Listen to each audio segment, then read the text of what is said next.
Here at Memory Lane Museum for the 4th annual Legends Helping Legends Benefit Fund. This one a tribute to Rex White, and I'm really fortunate to have with me here as my guest Frankie Kerr. Frankie, how you doing, man? I'm doing great. Welcome to Racers Reunion in Memory Lane Museum. Oh, this is wonderful. I mean, got to meet some of the people I've always heard about, and now I get to meet them. It's great. That is cool, man. You know, there'll probably be 50, 60, maybe 70 drivers here from the history of the sport. You never know who might show up. We had 50, I know, confirmed. And when we talk about the strong possibilities that got into the 60s, and when we get to the maybes, we're up around 70. So, you know, this is a cool event, and always love coming here and being involved in this thing and getting an opportunity to talk to those cats about what it was like back then.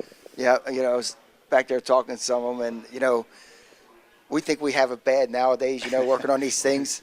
You know, back then, you know, like when I started racing, you know, you made everything. Yeah. And those guys had to live it, you know, the whole time and run on racetracks that were, you know, not really fit for race cars. And but it's really cool to talk to them, and it's great. This whole facility, people need to come here and see it. Absolutely so. There's nothing like Memory Lane Museum to trigger some memories. That's what it does. And, you know, I was thinking about while you were talking, I don't think I've ever interviewed any of those guys that talked about an arrow push.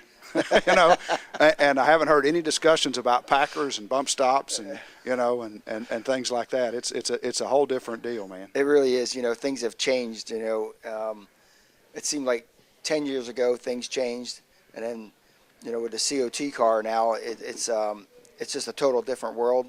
You know, things make 850 horsepower, and 3 years ago they took 50% of our downforce away. Yeah. So these cars are definitely a handful, and it's you know, race car drivers back, you know, in the 50s and 60s, and you know, nowadays they can almost relate because those cars handled really bad back then with the tires they had. Yeah. Now it's almost the same thing what we have now. That's an interesting take on that. Now, you being the crew chief for Marcus Ambrose, I think a very lucky person to be in a crew chief position because he really seems to have a handle on the feedback thing that you guys rely on so much. He's an entire database driving around there. You know, he has a great feel, understands race cars really well. Besides being a lot of fun because he's like a 13-year-old trapped in that 34-year-old body, but he's great to be with, and like I said, he is a great guy for the feel of the race car and telling you what it's doing, not necessarily how to fix it, but he definitely has a feel of what that car is really doing around the racetrack. That's awesome. Tell us about your year. What do you think, man?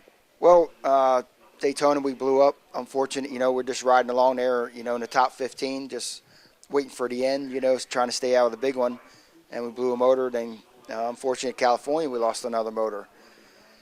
And then Vegas, we run 14th, and last week we run 11th at Atlanta. So we're really in that mode of after the first two races blowing up, we're in the mode we need to get in the top 15, right, and get as many points as we can, and keep ourselves out of trouble, and get back up there in the hunt, and maybe get in that chase, which I believe we can do. That's awesome. We'd love to see you there, man. I want to ask you one more thing. I know you got to go.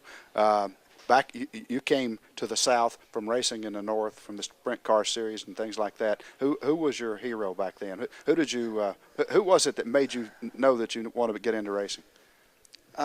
Way back when, you know, when I was a little kid racing quarter midgets, you know, I actually, you know, Richard Petty was, you know, my hero. You know, AJ Foyt, those guys, they were real racers. You know what I mean? It didn't matter what kind of racing it was, they went and did it, you know, and they won at it, you know. So those guys are actually my hero. And I have a picture at home where they had a quarter midget race on the front straightaway at Dover Speedway.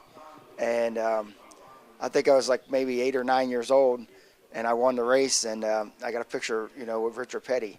So, you know, forever in my heart, you know what I mean, stock car racing was always there. Yep. It just took a while to get there. You know, I was making a living racing sprint cars over the world, and then when it was time to come here, I probably should have done it a lot sooner. Yeah, that's cool, man. Well, that's great. We appreciate you taking the time to come here and sit with us and talk to us. Really good to see you here at Memory Lane Museum. Hope to see you around again. Thank you. All right, Frankie Kerr, folks. Thanks, Frank.